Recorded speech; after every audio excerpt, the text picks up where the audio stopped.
Hello, my name's Robert Kernahan. Welcome to my workshop here in sunny Northern Ireland. Today I'm going to try and show you some of the techniques I use to make this furniture. First of all, we'll have a look at the raw material, which is the wood.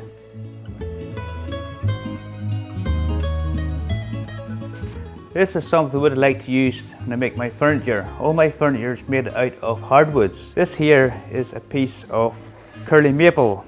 It has a very curly grain, and you may be able to see the curl here and this piece which has been planed. Once this is oiled or stained, the grain takes up the stain or the oil in a different manner, and it really pops the grain and it becomes very beautiful indeed. Here's an example of how this wood is used. This is the back brace of a chair.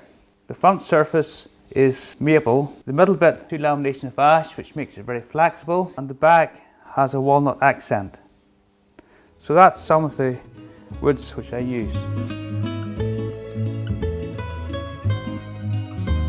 One of the first things I do when I start to make a chair is to make the rockers. Now the rockers are curved obviously, and they're made out of 9 strips of wood. Each strip is quite flexible, and when they're glued together over a form, then they take the shape of the form, and once the glue hardens, then it stays that shape. I'll just cut the last strip for this rocker now.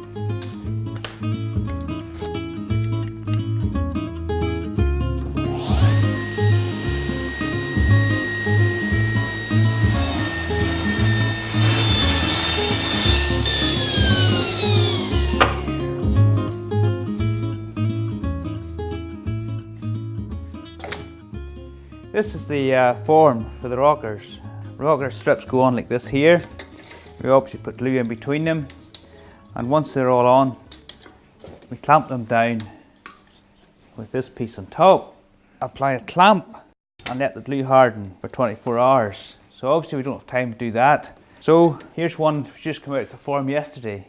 Obviously it's still got glue on the sides, so after it's planed and cleaned up, it looks like this here. This is the form for the back braces. The back braces are each made out of 4 pieces of wood, 2 layers of ash in the centre to make them flexible.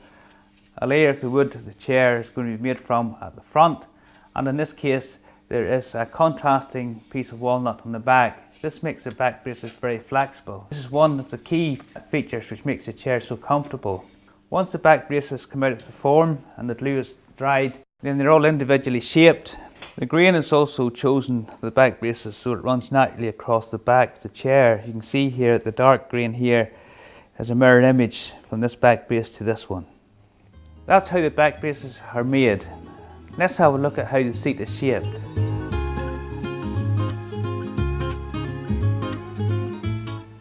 These are 2 chair seats. This is curly maple, which is almost finished.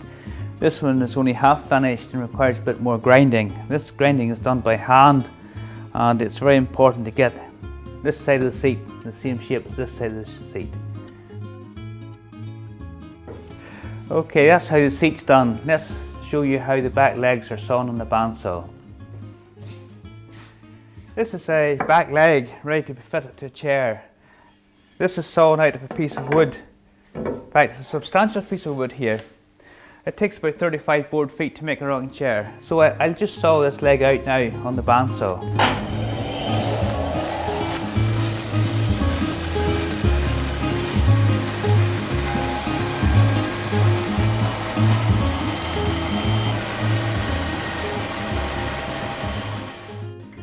This is a leg partially finished to be fitted onto a seat.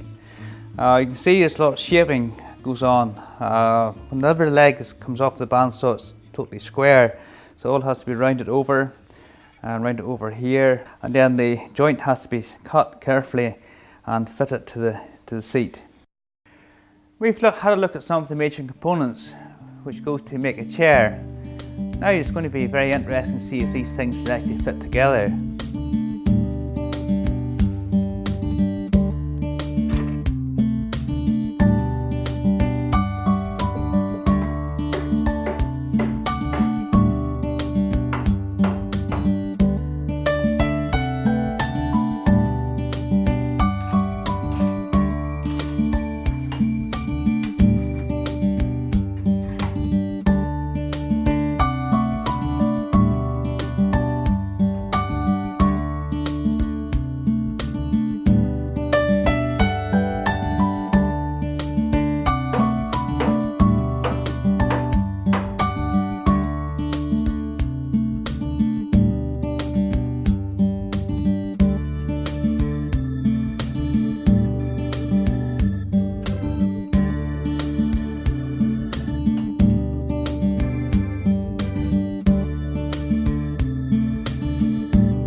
This is a child's rocking chair. It's made in curly maple, which is a very interesting curly grain.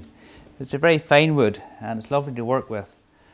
But the finishing is very, very important. I mean, you can spend days, weeks even making a piece of furniture, and if the finishing isn't right, then it's a disaster. The key to finishing is a very fine surface to start with. So this is achieved by sanding. And in fact, about 25% of the entire time it takes to make a chair is the finishing, mainly the sanding. They're sanded so smooth that they really just need to finish with one coat of Danish oil.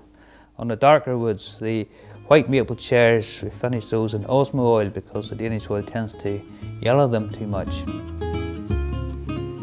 I would like to hope they would last for generations. In fact, I see these as heirloom pieces to be passed down through generations, and that's why each chair has an inscription on the underside of the seat, you know, a verse or quotation, and the date it was made for and who it was commissioned by. It makes it a unique piece of furniture. So there you have it. I hope you find that short video informative and interesting. My name is Robert Kernahan. I make fine furniture. For more information, go to my website rkernahanfurniture.com. Thanks very much for watching. See you again soon. Goodbye.